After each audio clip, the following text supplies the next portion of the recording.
नमस्कार दोस्तों, मेरा नाम है शिवानी मिश्रा और आपके YouTube चैनल लव ज़िंदगी में आपका स्वागत है।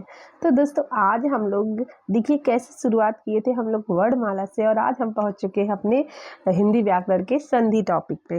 तो हम थोड़ी-थोड़ी चीज़ों से कैसे एक जो है पूरी हिंदी व्याकरण को समेट ले रहे हैं थोड़े-थोड़े टाइम देके, क्योंकि जो है ये बहुत बड़ा नहीं है, बस ये है कि टॉपिक थोड़े जो है आपको डीपली समझने पड़ते हैं और फिर उसके बाद आपको प्रैक्टिस करनी पड़ती है उस टॉपिक से रिलेटेड प्रश्नों को। तो इस वजह से जो है थोड़ा हमको समय लग रहा है, क्योंकि हमें जल्दबाजी नहीं करनी है कि आज जो है हम 1-2 टॉपिक कर दें, 3 टॉपिक कर दें, नहीं।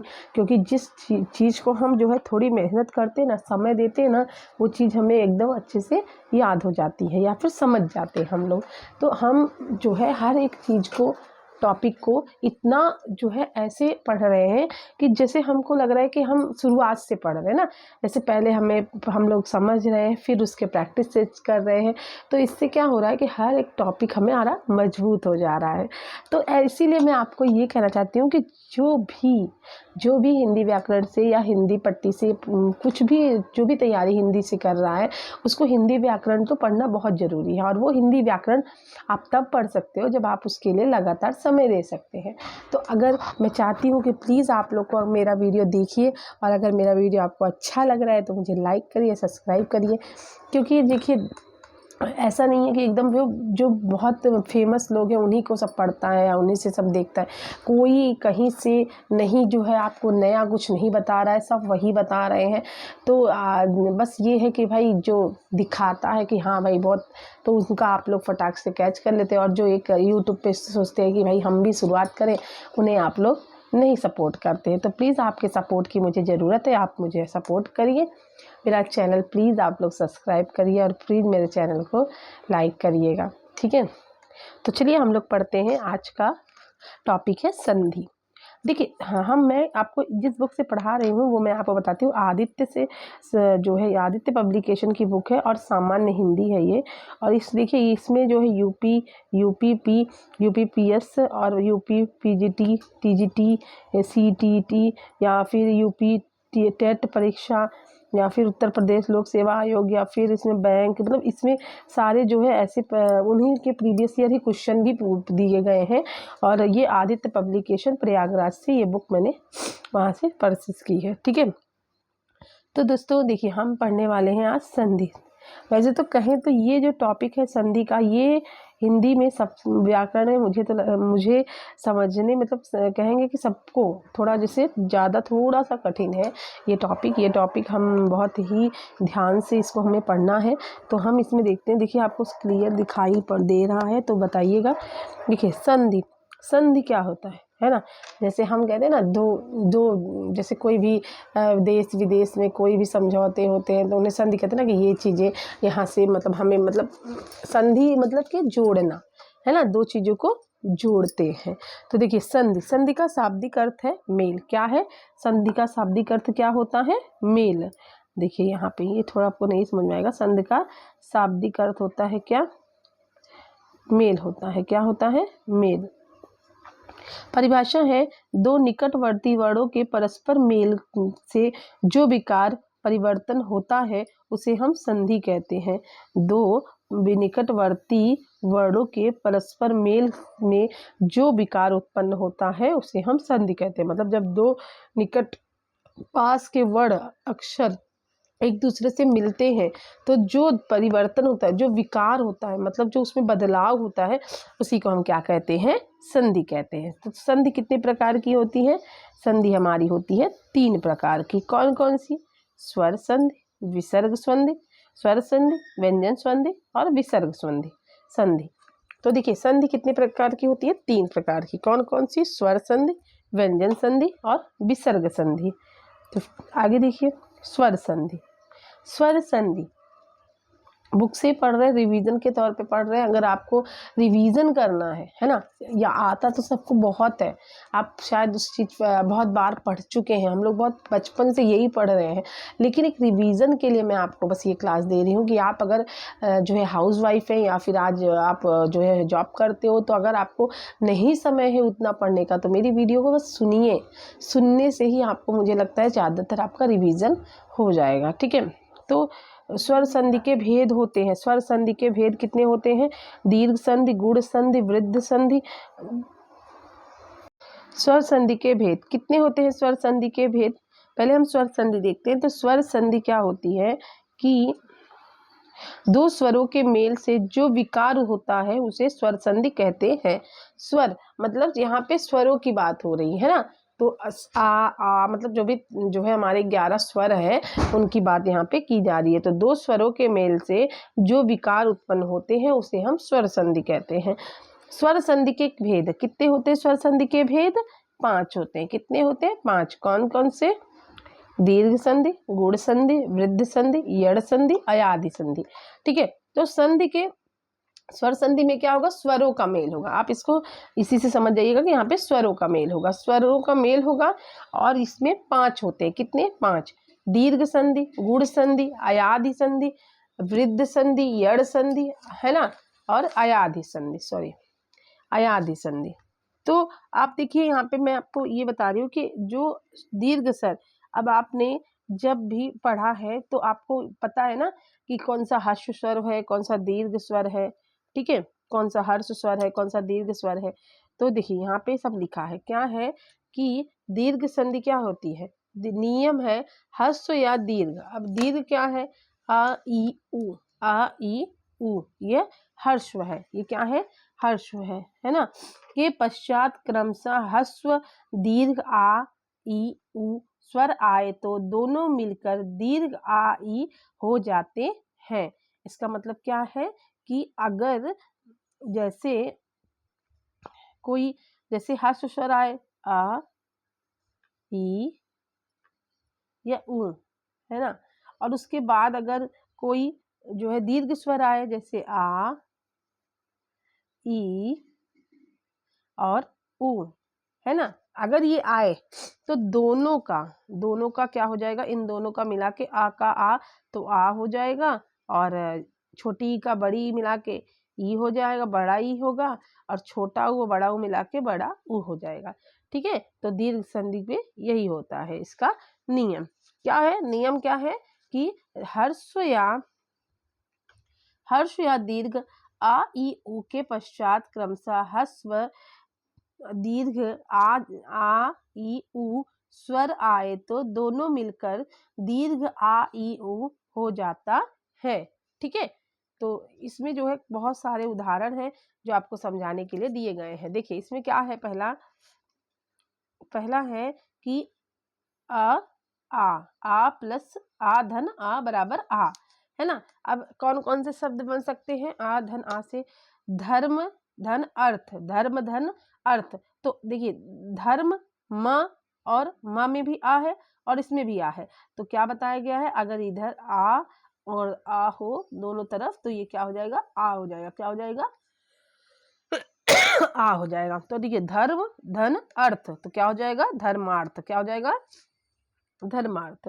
उसके बाद आप देखिए उत्तम धन अंग, उत्तमांग, उत्तम धन अंग, तो उत्तमांग, मतलब इसमें भी आ छिपा है और इसमें भी आ है, तो दोनों आ मिलके क्या हो गया? ये यहाँ पे बड़ा आ हो गया। ठीक है, दीर्घ हो गया।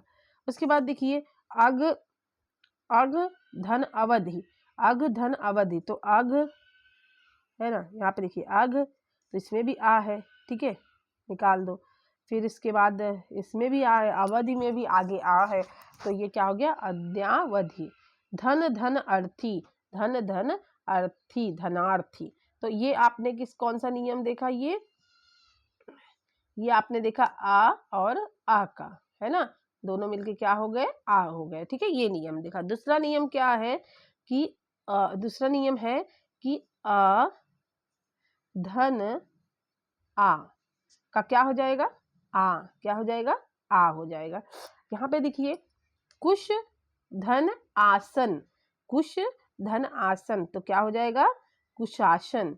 पुस्तक धन आलय क्या हो जाएगा पुस्तकालय। इसमें नियम क्या चल रहा है आ धन आ का बड़ा हो जाएगा, दीर्घ हो जाएगा। रत्न धन आकर, बड़ा और छोटा इसलिए कहते हैं कि हम लोग यही कहते थे बचपन में, तो मुंह से निकल जाता है, वैसे तो ह्रस्व और दीर्घ कहना चाहिए।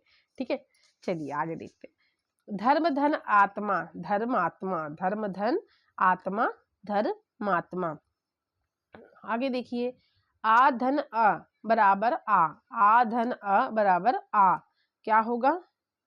अब ये कौन सा नियम है आ, अब इसमें आगे दीर्घ हो जाएगा और यहाँ पे पीछे हश्र हो जाएगा और ये दोनों क्या हो जाएंगे दीर्घ हो जाएंगे मिलके। ठीक है, तो आ धन अ बराबर आ मतलब विद्या धन अर्थी बराबर विद्यार्थी। माया धन अधीन, माया धीन तो कौन सी संधि है स्वर संधि है, दीर्घ स्वर संधि है। कदा धन अपी तो कदापि।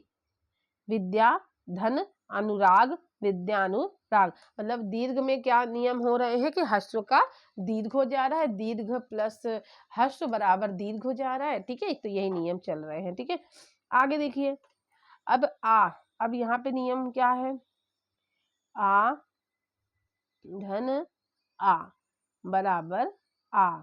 ठीक है, तो देखिए विद्या धन आलम्ब, विद्या धन आलम्ब विद्यालय। आत्मा धन आनंद, आत्मा नंद। गदा धन आघात, गदा घात। वार्ता धन आलाप, वार्तालाप। फिर आप देखिए ई धन ई बराबर बड़ी। इसमें देखिए क्या नियम है कि इसमें नियम है ई धन ई बराबर बड़ी। तो देखिए इसमें क्या नियम है, अब हमने वहां पे आ देखा, अब यहाँ पे हम देख रहे हैं जो है ई की बात कर रहे हैं, यही नियम है। तो अति धन इव अतीव, अभि धन इष्ट अभीष्ट। मुनि धन इंद्र मुनीन्द्र, रवि धन इंद्र रविंद्र। ठीक है, समझने के लिए यहाँ पे आपको दिया गया था। अब आगे देखिए यहाँ पे कौन सा है संधि। हाँ, अब देखिए दीर्घ संधि में बहुत सारे नियम बताए जाएंगे। देखिए ई, यहाँ देखिए कपि धन ईस बराबर कपीस, मतलब कपि धन ईस बराबर कपीस। तो ई इसमें का ई निकल गया और इसमें का भी ई निकल गया। ठीक है, तो मतलब अलग हो गए, तो ये क्या हो गए दोनों बराबर छोटी, मतलब हस्व और दीर्घ बन के दीर्घ हो गए। तो यहाँ पे क्या होगा कपीस होगा। तो गिरी धन ईस गिरीश, अधि धन ईश्वर अधीश्वर अधीश्वर, ये बड़ी ई हो जाएगा। ठीक है, आगे देखिए ई धन ई बराबर बड़ी ना दीर्घ, तो महती महती है ना, महती धन इच्छा महती छा। तो यहाँ देखिए महती बड़ी, यहाँ पे ये देखिए बड़ी और इच्छा और यहाँ पे छोटी ही। ठीक है, आगे का मतलब ये इसका अंतिम और इसका प्रथम। ठीक है, महती छा। अब आगे देखिए ई, ये देखिए ई धन ई बराबर ई बड़ी। अब देखिए समझने के लिए क्या है कि रजनी, रजनी का अंतिम मात्रा क्या है बड़ी है, और ईस में भी बड़ी है, दोनों मिलके क्या हो जाएंगे बड़ी। तो रजनी धन ईस बराबर रजनीश। आगे देखिए आप लोग, बस रिवीजन के समझ के चलिए आप लोग। सॉरी, ऊ ऊ धन ऊ, छोटा ऊ और फिर छोटा, मतलब हर्ष हस्व बराबर बड़ा मतलब दीर्घ है। ठीक है, अब आगे देखिए गुरु धन उपदेश, गुरु धन उपदेश तो गुरु उपदेश। अब गुरु उपदेश आपको कैसे समझ में आएगा, गुरु धन उपदेश गुरु उपदेश, ऊ और ऊ बराबर बड़ा ऊ। आगे देखिए बड़ा ऊ धन ऊ बराबर ऊ। स्वयंभू धन उदय स्वयंभुदय है ना, स्वयंभू उदय स्वयंभुदय। वधु धन उपालंब वधुपालंब, वधु धन उत्सव वधुत्सव। चमु धन उत्तम चमुत्तम। ठीक है, ये हो गया। आगे देखिए ऊ धन ऊ बराबर बड़ा ऊ धन ऊ बराबर बड़ा ऊ। तो जैसे यहाँ पे भू ऊर्ध्व भूर्ध्व, देखिए भू और ऊर्ध्व, यहाँ पे भी ऊ है और यहाँ पे भी ऊ है, दोनों का क्या हो जाएगा, बड़ा ऊ ही हो जाएगा। ठीक है, अब यहाँ देखिए री की बात हो रही है, री धन री बराबर री मातृ, देखिए मातृ धन तृण, तो क्या हो जाएगा मातृण, है ना। यहाँ पे री अंतिम में और यहाँ पे प्रथम में भी री है, तो ये हो गया मातृण। तो समझ में आया। तो हमने क्या क्या नियम देखे हैं, जो है यहाँ पे सबसे पहले हमने दीर्घ में क्या नियम देखा, दीर्घ का नियम है हमारा पहला कि आ धन आ बराबर आ, है ना, पहला नियम ये है। ठीक है, हश्व का दीर्घ हो जाएगा। दूसरा नियम क्या था इसमें, हस्व आ और दीर्घ आ बराबर क्या हो जाएगा आ। फिर आ धन अ बराबर आ हो जाएगा। ठीक है, आ हो जाएगा। उसके बाद क्या नियम देखा, बड़ा आ और बड़ी मतलब दीर्घ आ और धन दीर्घ आ दोनों है, दोनों दीर्घ है। ठीक है, ये क्या हो जाएंगे, दोनों दीर्घ है तो फिर ये भी दीर्घ हो जाएगा। ठीक है, ये नियम। उसके बाद देखा जो है ई हस्व, ये धन हस्व बराबर दीर्घ। ठीक है, ई का। उसके बाद देखिए यहाँ पे क्या था नियम, ई धन ई मतलब ह्रस्व और दीर्घ बराबर दीर्घ। उसके बाद आप देखिए ई धन ई बराबर बड़ी मतलब दीर्घ ई धन ई बराबर दीर्घ, मतलब कोई चाहे इस साइड अगर छोटा हो जाए, इस साइड दीर्घ हो जाए, इस साइड हर, मतलब इसमें सब में क्या, इसमें आपका मेन हो रहा है, पता चल रहा है कि इसमें जो है दीर्घ ही आएगा, है ना। ये आप ध्यान दीजिएगा। जब यहाँ पे दीर्घ की बात हो गई कि दीर्घ स्वर की बात हो गई, दीर्घ स्वर की संधि की बात हो रही है, तो चाहे इस साइड में ऐसे ये ऐसे आ जाए तो भी दीर्घ ही होगा, चाहे इधर आ जाए और इधर हो जाए तो भी दीर्घ ही होगा। ठीक है ना। तो हमारा क्या समझ में आया, हमारा ये कौन सा है, जो है जो दीर्घ हो गया। अब हम पढ़ेंगे गुण।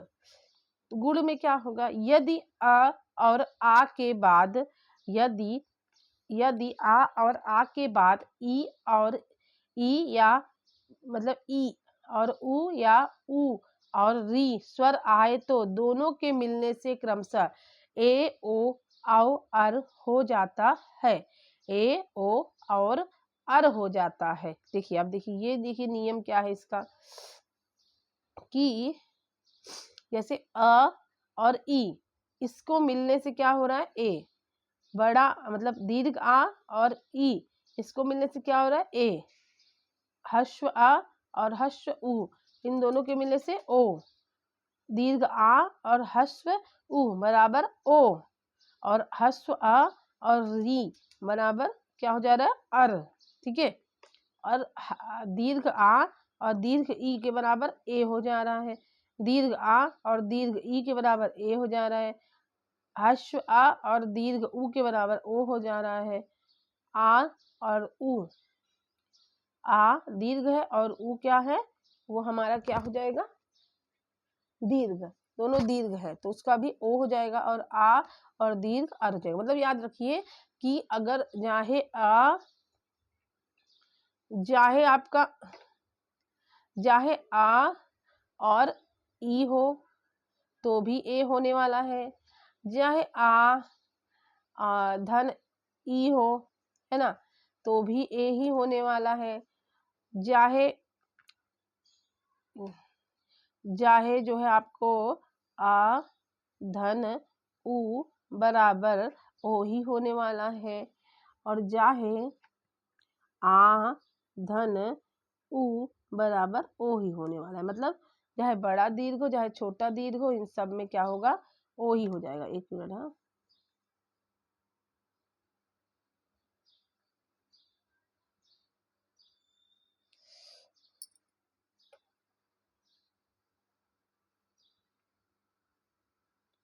हो जाएगा। ठीक है, सॉरी है थोड़ा। तो देखिए आगे देखिए आप लोग, उसके बाद यहाँ पे समझ में आया। अब हम ये संक्षिप्त में पढ़ेंगे समझेंगे। देखिए आ ई उ ऊ और री स्वर आए तो मिलने पर क्रमशः क्या होगा? अगर री मिलेगा तो क्या होगा, है ना? अगर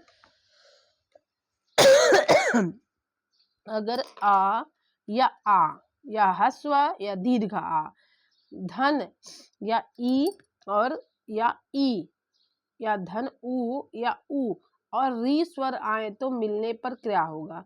तो अगर पहले तो ए हो जाएगा, फिर ओ हो जाएगा और फिर अर हो जाएगा। कैसे हो जाएगा? देखिए यहाँ पे देखिए आप लोग,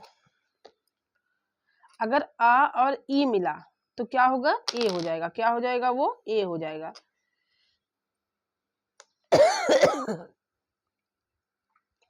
क्या हो जाएगा? ए हो जाएगा।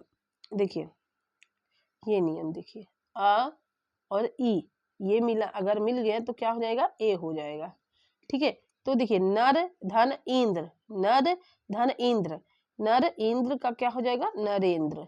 पुष्प इंद्र पुष्पेंद्र। अब देखिए यहाँ पे भी क्या है? अ है, यहाँ पे पुष्प में अंत में आ है और ये ई है, तो पुष्पेंद्र उप ए हो जाएगा। ठीक है, उप धन इंद्र उपेंद्र, देव धन इंद्र देवेंद्र।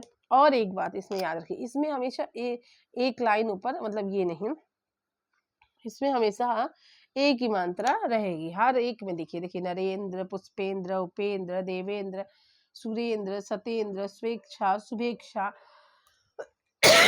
सॉरी, इन सब में क्या हो जाएगा? एंद्र हो जाएगा। अब देखिए आ ई ए है ना, आ धन ई बराबर ए, तो उसमें छोटी ई थी, है ना, ह्रस्व ई थी, तो वहां पे भी ए था, और यहाँ पे दीर्घ ई है तो भी ए है। तो देखिए परम धन ईश्वर परमेश्वर, सुर धन ईश सुरेश, गण धन ईश गणेश, नर धन ईश नरेश, सोम ईश सोमेश, दीन धन ईश दीनेश। अब यहाँ पे देखिए इसमें भी आपको एक ही मात्रा आ रही है, तो आप अगर दीर्घ गुण संधि को पहचानना है तो उन सब में एक ही मात्रा आएगी। अगर आपको यहाँ पे ह्रस्व आ और यहाँ पे ह्रस्व यहाँ पे दीर्घ ई अगर दिखाई दे और वो फिर ए हो रहा है तो वो क्या हो जाएगा? गुण संधि हो जाएगा। आगे देखिए आ धन ई मतलब दीर्घ आ और ह्रस्व ई, ये भी क्या बन रहा है? ए बन रहा है।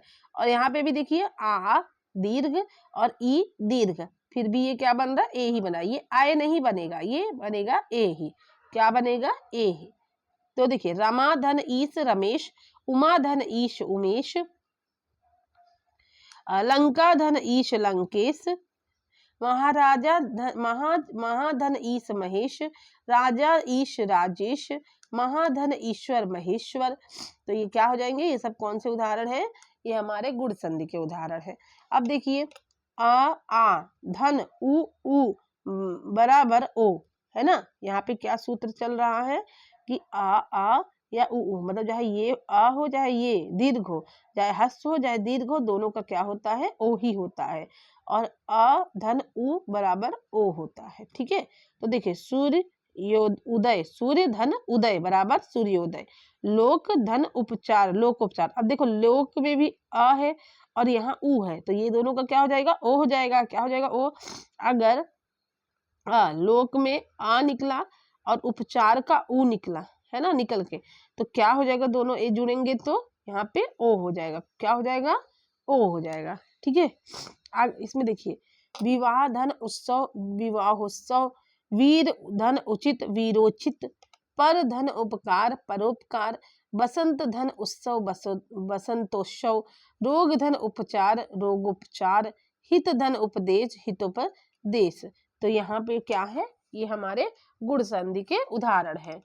आगे देखिए आप लोग गुण संधि के मतलब, ये देखिए आ धन उ बराबर ओ, नव धन ऊढ़ा नवोड़ा, जल धन उर्मी जलोर्मी, समुद्र धन उर्मी समुद्रमी, उच्च और उष्म उच्च धन ऊर्ध्व उच्चोर्ध्व, है ना। यहाँ पे देखिए ये एक हो गया उदाहरण। उसके बाद आ धन उ बराबर ओ, आ धन उ बराबर ओ, महाधन उत्सव महोत्सव, महाधन उदधि महोदधि, महाधन उघम महोघम, महाउदय महोदय, है ना। उसके बाद देखिए महाधन उष्ण महोष्ण, गंगा धन उदक गंगोदक, महाधन उपकार महोपकार, विद्या धन उन्नति विद्योन्नति, है ना। आगे देखिए, महाधन उष्मा महोष्मा, महाधन ऊर्जा महोर्जा, गंगा धन उर्मी गंगोर्मी, महाधन उर्मी महोर्मी, दया धन उर्मी दयोर्मी, महाधन उर्मी महोर्मी, है ना। ये सब हमारे किसके उदाहरण है, गुण संधि के। किसके उदाहरण है, गुण संधि के। अब ये नियम देखिए, अधन री बराबर अर हो जाएगा, महाधन री महर्षि, यहाँ पे ये गलत है, महाधन री ऋषि महर्षि, देवधन ऋषि देवर्षि, सप्तधन ऋषि सप्तर्षि, राजधन ऋषि राजर्षि, है ना। ये उदाहरण है। आगे देखिए, आ धन री बराबर अर, राजा धन री बराबर राजश्री, महाधन ऋषि महर्षि, है ना। ये हमारे गुण संधि के उदाहरण है, गुण संधि के उदाहरण है। तो आगे देखिए, आप लोग देखा हमने गुण संधि और दीर्घ संधि को देख लिया। अब हम वृद्ध संधि को पढ़ेंगे। क्या, कौन सा पढ़ेंगे, वृद्ध संधि को। आपको मैंने बताया कि अगर गुण संधि में जो है आपको एक ही मात्रा को पहचानना है, एक ही मात्रा रही क्यों गुण संधि में जरूर से, ठीक है। अब देखिए वृद्ध संधि। वृद्ध संधि का क्या नियम है कि नियम है, नियम आ या आ के बाद ए या आए तो आ या आ के बाद ए या आए, वहां पे ई आता था, ध्यान दीजिएगा, गुण में ई आता था और यहाँ पे आए आने की बात हो रही है। आए तो दोनों के मेल से आए हो जाएगा, दोनों के मेल से क्या हो जाएगा, आए हो जाएगा। आ और आ के पश्चात ओ हो जाएगा, आ और आ के पश्चात ओ या औ हो जाएगा, ठीक है। तो दोनों के मेल से औ हो जाएगा, ठीक है। तो यहाँ पे देखिए, चाहे आ या आ या ओ या औ आएंगे तो दोनों से हमारा क्या हो जाएगा, औ ही हो जाएगा। क्या हो जाएगा, औ हो जाएगा। देखिए अब यहाँ पे आप समझ लेंगे। देखिए आ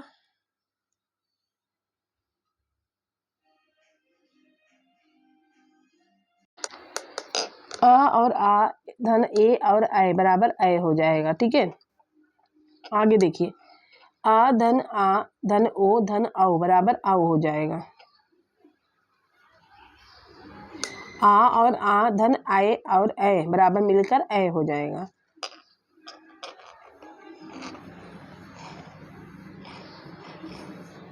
और यहाँ पे आ और आ का ओ धन आओ हो के दोनों चाहे मिलेंगे तो उससे क्या बनेगा, आओ बनेगा। क्या बनेगा, आओ बनेगा। अब देखिए नियम की व्याख्या। नियम क्या है, जैसे सब में नियम देखे हम लोग ने, वैसे ही वृद्ध संधि के भी नियम को देखना है। क्या है, आ और ऐ को ऐ बन जाएगा, आ धन ऐ का ए बन जाएगा, ऐ। मतलब देखिए किसी का भी जाए छोटा मतलब दीर्घ हो जाए ह्रस्व हो, इन सब का क्या हो जा रहा है, ऐ बन जा रहा है, ये देखिए, ठीक है। और यहाँ पे देखिए अ धन ओ का आओ हो जा रहा है, अ धन आओ का आओ हो जा रहा है। यहाँ पे आ किसी का भी रहने दो आओ हो जाएगा। यहाँ पे मतलब आप देख लीजिएगा, इसमें ऐसे डबल लाइन आएगी, है ना, या फिर ऐसे ऐसे डबल लाइन दीर्घ में। देखो आ धन ऐ, आ धन ऐ, पहला नियम क्या था, पहला नियम आ धन ऐ, ए बराबर ऐ। जैसे एक धन एक, एक वित्त धन एषणा, वित्तेषणा। अब देखो इसमें आ और इसमें ए दोनों मिलकर क्या हो रहे हैं, ये खुद ही एक जो है स्वर है आगे, तो इसको हम, इसमें कुछ नहीं है तो स्वर है, तो इसमें क्या हो जाएगा, दोनों यहाँ का आ और यहाँ का ऐ, यहाँ का ए, तो ये क्या होगा, कै, है ना। लोक धन एषणा, लोकेषणा, ये वृद्ध संधि के उदाहरण है। अब दूसरा क्या है, ये दूसरा देखिए, आ धन ऐ बराबर ऐ, मत धन ऐक, मतैक, भाव धन ऐक्य, भवैक्य, नव धन ऐश्वर, नैश्वर। उसके बाद देखिए सदा धन एव, सदैव, तथा धन एव, तथैव, आ धन ऐ, महाधन ऐश्वर, महेश्वर, रमा धन ऐश्वर, रमेश्वर, है ना। ये हमारे वृद्ध संधि के उदाहरण है। आगे देखिए, उसके बाद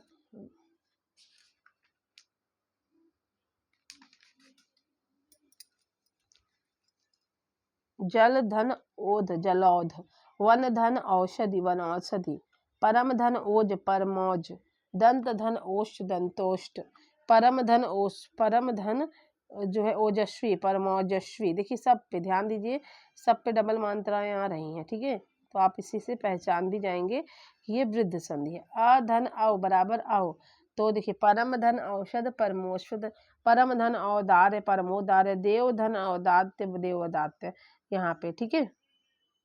आगे देखिए ये नियम, आ धन औ का औ हो जाएगा, आ और ओ का औ हो जाएगा, महा ओजस्वी महोजस्वी, महाधन ओज महोज, है ना। आ धन औ बराबर औ, आ धन औ बराबर औ, है ना। यहाँ देखिए महाधन औसद महोसद, महाधन औग महोग, है ना। तो ये हमने क्या पढ़ा, वृद्ध संधि। क्या पढ़ा, वृद्ध संधि। तो देखिए गुण संधि हमने क्या कहा, जब हमने पढ़ा दीर्घ संधि, जब हमने दीर्घ संधि पढ़ा तो हमने दीर्घ संधि में देखा कि जो है जितनी भी मात्राएं थी, ठीक है, चाहे वो बड़े मतलब आ में आ रही थी या ई में आ रही थी या ऊ में आ रही थी, ठीक है। दीर्घ संधि की बात हो गई। जब हमने गुण संधि पढ़ा तो हमने देखा इन सब में ए की मात्रा थी, सब में, चाहे वो अ और चाहे क्या कहते हैं, गुण संधि में चाहे अ धन ई होता था तो भी ए हो जाता था, है ना। और या फिर जो है यहाँ पे आ, एक मिनट, चाहे आ धन ऊ होता था तब भी वहाँ पे ओ हो जाता था, है ना। और चाहे बड़ा आ और बड़ी मतलब ई, है ना, होता था, बड़ी ई भी हो जाता था तो भी ए हो जाता था, ठीक है। हम उसमें ये ध्यान दिए। वृद्ध संधि में क्या ध्यान दिया मैंने, है ना, वृद्ध संधि में हमने क्या ध्यान दिया कि जब अ या आ और आए और उसके बाद अगर ए या आए आए, है ना, तो उसका क्या हो जाएगा, उन दोनों का ए हो जाएगा। क्या हो जाएगा, ए हो जाएगा। उसके बाद देखा कि हमने देखा कि आ या अ धन आ या फिर इसके बाद अगर ओ या आओ आ गए तो हमारा दोनों का मिलके क्या हो जाएगा, आओ हो जाएगा। क्या हो जाएगा, आओ। इसमें हमने क्या देखा, सब में डबल मात्राएं आ रही है, ठीक है। अब इसमें हम देखेंगे कौन सा संधि, हम देखने वाले हैं यड़ संधि। कौन सी संधि, यड़ संधि। यड़ संधि में देखिए आप लोग, यड़ संधि आज हम बस यड़ संधि के बारे में थोड़ा ही पढ़ेंगे, कल हम उसके आगे पढ़ेंगे। यड़ संधि नियम, यदि ई उ और री के बाद भिन्न स्वर आए तो ई और ई का य, उ और उ का व और री का र हो जाता है। देखिए अगर इसमें कह रहा है, नियम क्या है कि ई और उ और री के बाद अगर ई या य उ व री र, है ना, तो कह रहा है ई और ई का यह हो जाएगा। जो ई और ई है उसमें क्या हो जाएगा, यह हो जाएगा, है ना, उसका यह हो जाएगा। उ और उ में का क्या हो जाएगा, वह हो जाएगा, और री का र हो जाएगा। जैसे ई और ई असमान स्वर है तो यह हो जाएगा, उ और उ असमान स्वर व, री का असमान स्वर र। तो आज हम इतना ही पढ़ेंगे। आज हमने सिर्फ जो है संधि के कितने प्रकार होते हैं, संधि के 5 प्रकार पढ़ा।